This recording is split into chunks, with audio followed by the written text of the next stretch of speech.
Hey, Colin, Jason here. Reference your question about Barbarians of Lemuria.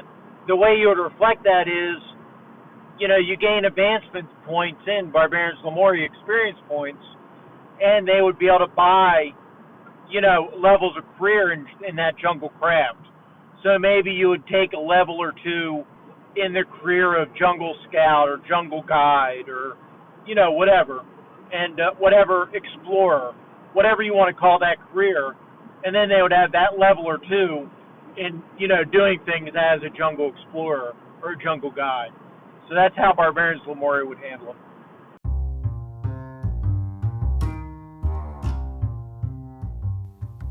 Hello, I'm Colin Green, and you are listening to Spike Pit. Thankfully then, he picked up on my super subtle hint. Jason Connolly of Nerds RPG Variety Cast, answering the question I posed about advancement in Barbarians of Lemuria, a game that I'm really looking forward to playing, and hopefully Jason's going to run me through a session very soon. Mostly this episode is going to be about my ongoing topic of longevity in your RPGs and how does it happen and what are we looking for, the types of things that keep a game going. I've got some call-ins, I've got some responses, but first of all, some ponderings that I recorded whilst driving about in a van earlier today. Hello. Excuse the authenticity of the recording in the van. I'm on the road again. Been considering my thoughts around this idea of longevity in your games, and a thought struck me that I feel like it's not just the characters in a game that are exploring, and I'm wondering, is there a common thread with a lot of players as well, players that like to explore the game, the adventure, the themes and all that good stuff, the fiction. Spike Pit. Yo, dude. So when you're talking about how the Black Hat game had, new things added to it, different rules, different ways the game was played, that's sort of what I'm talking about. For me, that system isn't enough to sustain long-term play. Because when I'm playing, I don't want to have to spend that creative currency on the system. I don't want to have to spend that creative currency on coming up with new rules or mechanisms or mechanics or whatever. I want to spend it on coming up with the world and NPCs and fun little plot hooks and stuff. That's what I mean when I say I want to get something from the system. I don't want to have to work on the system while I'm playing the game. I don't know if that makes any more sense. Peace out. So I've been talking about this idea of inspiration somehow being a fuel for your creativity. And Joe's coming at this with a slightly different angle. It's Joe Richter of Hindsightless talking about preserving his creative energy. So it's like he's got this resource, it's there, kind of potentially bubbling over, and he doesn't want to spend it on the system. Like he says, he wants to come up with cool ideas, cool NPCs. I think there's a factor of time there as well. If you're spending your creative energy and your time on this planet working on things that you're not super interested in, that's not very efficient. So, like I was pondering, do these bigger games, in Joe's case, talking about Pathfinder, for me, perhaps these big books that you get with D&D 5, they're bringing a lot of hours of work from the creative teams. They're bringing them and plonking them down straight in front of you, freeing you up to do other stuff. I'm looking for quite a lot of inspiration from them books, but maybe Joe's got plenty of ideas of his own. He's not so much looking for inspiration. He's using the systems as more of a time saver, or they're the structure that he can then hang his ideas from. So there's lots of stuff going on here, and as always, it's an interesting topic. Everybody's got a different way of doing things. I think that's what makes the hobby so engaging. Got another call in now from Rob C of Down in a Heap. Actually, a series of call-ins responding to an earlier episode. Let's get to Rob's call-in now. Hey Colin, it's Rob from Down in a Heap. Just listened to the last couple episodes you did, the 5e is boring and fueling the imagination. And I always find it refreshing when people challenge conventional wisdom. I've been thinking about this for a year, of doing a series of podcasts about challenging conventional wisdom and the various self-referential stuff in especially D&D, but in probably most role-playing games. But role-playing games are so weird. I think it's easier to talk about board games. Role-playing games are so open-ended, and the players interact on so many different levels, on a social level, on a mechanical level, on a imagination level, and so much is dependent upon the actual chemistry within a group that it's hard to separate sometimes from the game system. With something like board games, I think it's pretty easy to look at it and say, well, this has a high degree of replay value, or this tends to follow the same course, and there might be variables regarding, some die rolls or something.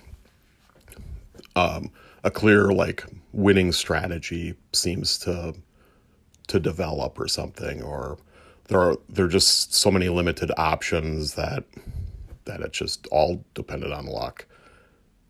But you don't find that as much in role-playing games. But I think the more you shrink down the rules and options, maybe from a theoretical point of view, you start limiting the variability in the game.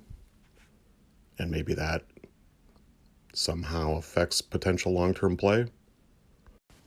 But really, I think it's far more dependent upon the people in the game, both the GM and the players. That is probably what's going to fuel the likelihood of something lasting, much more than the game system.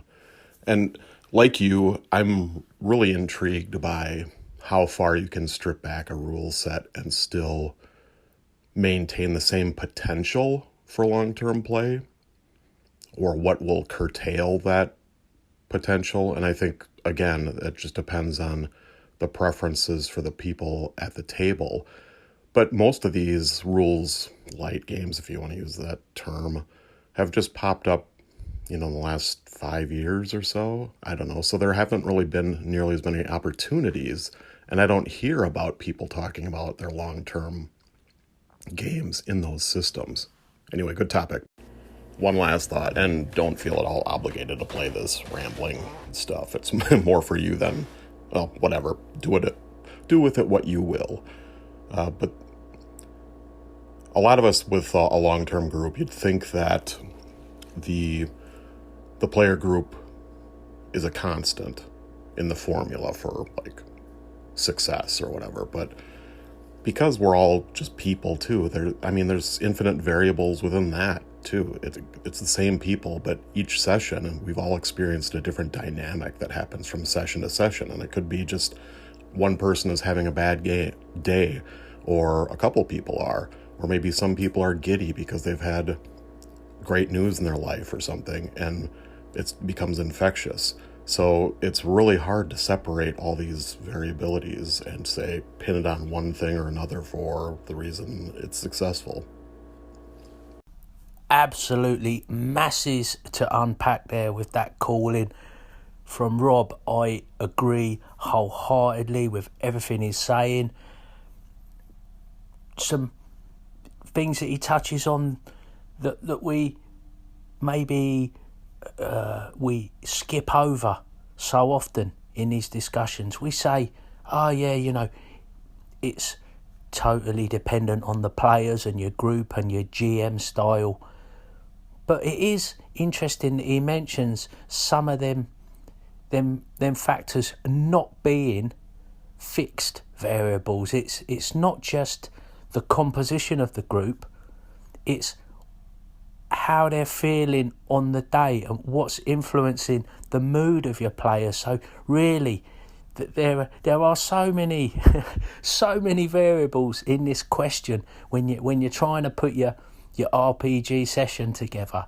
It's almost overwhelming. And in fact, I think some of us guys that talk about anxiety for running games, I feel that some of this stuff, some of these variables are the source of a good deal of that anxiety, because maybe you're a bit of a control freak. Maybe you like to do lots of preparation and figure all this stuff out. And when you're faced with all these variables, it can certainly seem pretty intimidating. One other thing that I liked there from Rob is that he's just using that phrase that comes really, I hear it a lot in board game circles, and not so much in RPGs, but replay value. Value, that's exactly what I'm talking about. And I think going forwards I should perhaps adopt that phrase, drop this longevity thing that I'm struggling with. It's replay value really that's at the heart of the discussion. Hey man, so in terms of like a game without character progression, as far as I know, that I think I could play for an extended period, from what I've seen of it, I think the system that Barney and Spencer and their other buddy Dave are working on, the Vantage system, Alluvial Plains, I think I could play that. To me, is a game that I think I could play for a long time. And I don't think there's character progression in there, but there's a tribal mechanic, so you're dealing a lot with the tribe. So I think there's a lot of room there that would eat up a lot of sessions in a very good way. And I just that it's the world, it's the tribal mechanisms, it's all that stuff for that system that I've seen that would make me be able to do it. All right, out of time. Peace out. So there's Joe with an example of something that he wants to explore, the replay value of the game. Rather than being advancement and character building, it's this exploration of the tribe and what's going on with that. He can see this rich vein of potential, and it's got his interest. He's also mentioned Spencer, and you've only got to mention Spencer once, boom, and he's in there. Hi Colin, I just wanted to share my own preferences, and I don't know whether it will shed any light on the matter, but here we go. I like this idea of sideways progression. I'm not so drawn to the sort of zero to hero thing. I really enjoyed playing the Black Hack, but I did find that my characters were levelling up too quickly for my tastes and becoming a little too competent. I'm currently playing OSE, and I'm like a dozen sessions in, and I'm still only halfway through being level 2, and I'm really enjoying that. But what I look for in a system is this idea of sideways progression. You know, adventuring has its rewards, but it also takes a toll on the character. This is why I think I'm drawn to a game like Best Left Buried, although I haven't played it. But this idea of becoming corrupt, becoming warped, mutated even by the act of adventuring. And for me, that's what interests me about building a character through the act of play. So rather than, doing that through the character creation process, it's all part of the experience of play, and it's kind of built in there. Sorry, I kind of ran out of steam there, didn't I? Anyway, take care, mate. Now, something else just occurred to me. Something that I found in my limited experience of trying to come up with my own system, and something that I feel is common to the systems I am drawn to, that I like, is that in their development, these games are more, they start off with a lot of stuff being put in, and then as the game is developed, stuff gets stripped out, gets, refined, and the resulting game, what inspires, like you say, what captures your imagination is the gaps that are left. You can produce something that's far more evocative by not filling in those details, maybe. I don't know. Spencer covers a lot of ground.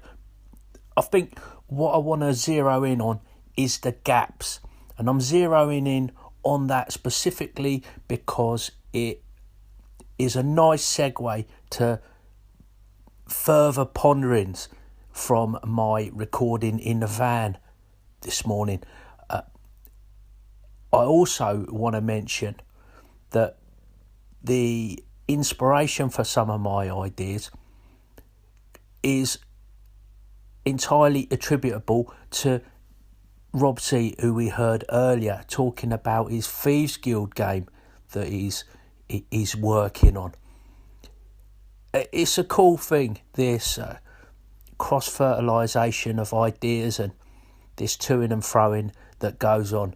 And I feel once you've listened to this episode today, if it hasn't got your cogs in your brain whirring, then I'm afraid I can't help you. I think these call-ins have been awesome, and I've been really pleased with the response and the way this conversation has developed over the past week. I still haven't run Eldritch Tales, Joe's game, Joe Salvador, Raven God Games, and I really want to run this. So I'm thinking, can I kill a few birds with one stone? I've got this kids on bikes thing still going around in my head. Got some local news stories local to my own area. This fascination with the River Lee and rivers, Marsh Farm riots, urchins, Eldritch Tales, and it's all sort of forming, coalescing into this one idea maybe. The trouble is, what I find is, I don't know if you folks do this, but you know when you have an idea you like, you almost save it. You try and save it up, and it kind of, you're perpetually working on it because you don't want to use it.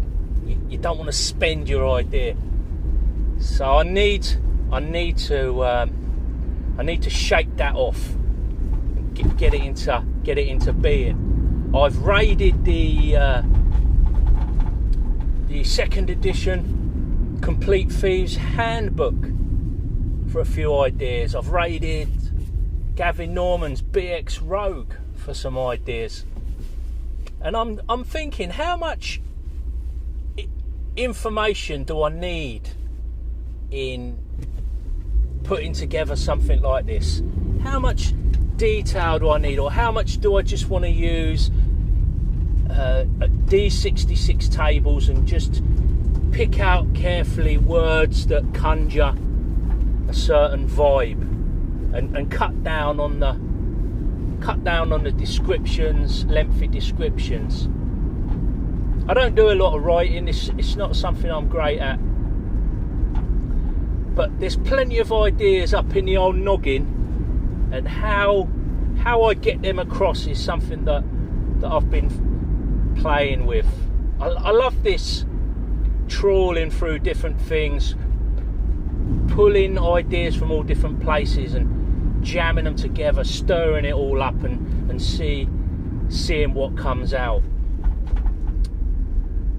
Funnily enough, Evil Jeff from Minions and Musings has been talking about this sort of one of the old chestnuts that crops up on the Discord every now and then and in social media, this idea of rules as written and when is your game not the game that you sort of set out to play. I haven't put that very well, but yeah, when you deviate from a rule set, are you playing that game anymore?